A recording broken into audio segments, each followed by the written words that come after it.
Most business owners என்ன பண்ணுறாங்கன்னா க்ரோத்தை மட்டுமே ஃபோக்கஸ் பண்ணி ஒர்க் பண்ணுறாங்க. மோர் சேல்ஸ், மோர் ரெவென்யூ, எக்ஸ்பான்ஷன்ஸ் இந்த மாதிரி ஏரியாஸில் மட்டும் கான்சென்ட்ரேட் பண்ணுறாங்களே தவிர ஒரு முக்கியமான விஷயத்தை யோசிக்கவே மறந்துடுறாங்க.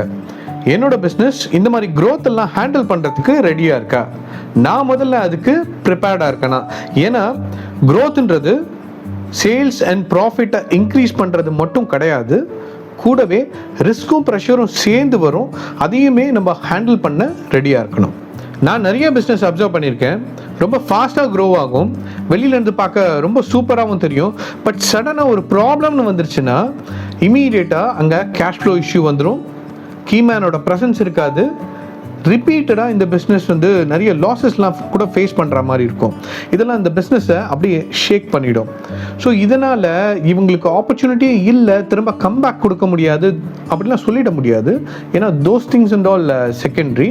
பட் இங்கே என்ன ப்ராப்ளம் அப்படின்றது தான் நம்ம முக்கியமாக பார்க்கணும். அப்படி பார்க்கும்போது அங்கே ஸ்ட்ரக்சர் அப்படின்ற ஒரு விஷயமாக தான் இருக்கும். ஏன்னா ஸ்ட்ரக்சர் இல்லாத பிஸ்னஸ் கண்டிப்பாக ஒரு கம்ப்ளீட் சக்ஸஸை தந்துடவே முடியாது. இப்போ நான் சொல்கிறதெல்லாம் ஜஸ்ட் தியரி கிடையாது, ரியல் லைஃப் எக்ஸாம்பிள்ஸ் இருக்குது. நான் குயிக்காக 3 எக்ஸாம்பிள்ஸ் சொல்கிறேன், நீங்களே பாருங்கள். கிங்ஃபிஷர் ஏர்லைன் ஃபாஸ்ட்டான க்ரோத் இருந்துச்சு, ப்ரீமியம் குவாலிட்டி சர்வீஸ் இருந்துச்சு, பட் ஃபினான்ஷியல் கண்ட்ரோல் இல்லை, பேக்கப் இல்லை, they failed. WeWork expansions இருந்தது, நல்ல ஐடியா, பட் ஸ்டேபிளான பிஸ்னஸ் மாடல் இல்லாததுனால they failed. Nokia the market leader, competitive pricing தந்தாங்க, பட் ஃப்யூச்சர் ரிஸ்க்கை ஹேண்டில் பண்ணலை, ஃப்யூச்சர் டெக்னாலஜிக்கு அடாப்ட் பண்ணுறதுக்கு ரொம்ப டிலே பண்ணாங்க, தே ஃபெயில்டு. ஸோ இவங்க 3 பேருக்குமே காமனான ப்ராப்ளம் என்னன்னு பார்த்தோன்னா இங்கே ஃபவுண்டேஷன் வீக், அவ்வளோதான். இந்த மாதிரியான ப்ராப்ளம் என்னோட பிஸ்னஸில் வந்துடக்கூடாதுன்னா நான் என்ன பண்ணணும் அப்படின்னு கேட்டிங்கன்னா அதுக்கு தான் நம்ம பிஸ்னஸ் ஸ்டெபிலிட்டி ஃப்ரேம் ஒர்க்கை ஃபாலோ பண்ணணும். இந்த பிஸ்னஸ் ஸ்டெபிலிட்டி ஃப்ரேம் ஒர்க்கில் மொத்தம் 3 லேயர்ஸ் இருக்குது. Risk protection, financial buffer and growth and expansion. கரெக்டான ஆர்டரில் நம்ம இந்த லேயர்ஸை ஃபாலோ பண்ணோம்னா நமக்கு கண்டிப்பாக இந்த மாதிரியான ப்ராப்ளம் வராது. ரிஸ்க் ப்ரொடெக்ஷன் அப்படின்னு வரும்போது நான் ஒரு சிம்பிளான கொஸ்டின்லேருந்து ஆரம்பிக்கிறேன். உங்கள் பிஸ்னஸில் நீங்கள் இல்லை உங்கள் partner or your director or most important person of the business இல்லை அப்படின்னா உங்கள் பிஸ்னஸ் கண்டினியூ ஆகுமா? யோசிக்க வேண்டிய விஷயம் தான் இல்லை.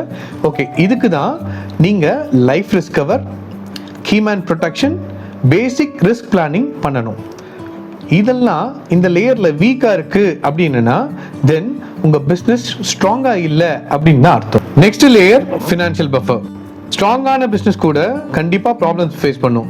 மார்க்கெட் ஸ்லோ ஆகலாம், எக்ஸ்பென்சஸ் இன்க்ரீஸ் ஆகலாம், பேமெண்ட்ஸ் டிலே ஆகலாம்.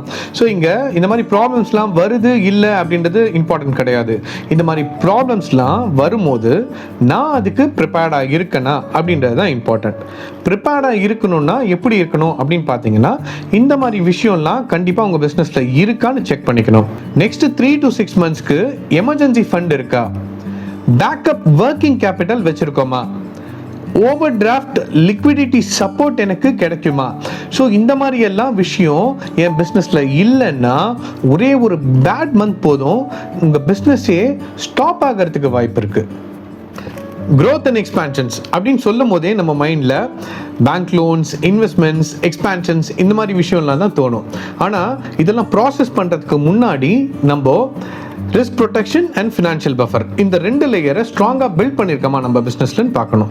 ஏன்னா க்ரோத் அப்படின்ற ஜேர்னியில் இந்த 2 லேயரை ஸ்ட்ராங்காக பில்ட் பண்ணியிருந்தால் மட்டும்தான் அது சேஃபாகவும் சஸ்டெயினபிளாகவும் இருக்கும்.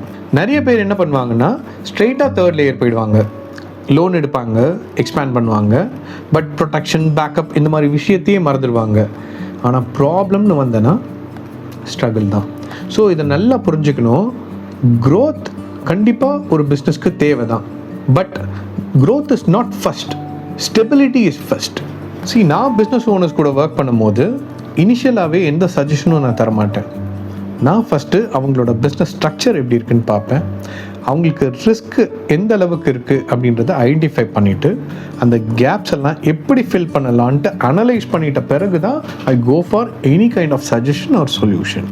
ஸோ நெக்ஸ்ட் டைம் நீங்கள் லோன் எடுக்கும் போதோ இல்லை எக்ஸ்பான்ஷன்ஸ் பிளான் பண்ணும் போதோ நீங்கள் எந்த லேயர் வீக்காக இருக்குன்னு ஐடென்டிஃபை பண்ணீங்க அப்படின்னா எனக்கு கமெண்ட்டில் மென்ஷன் பண்ணுங்கள்.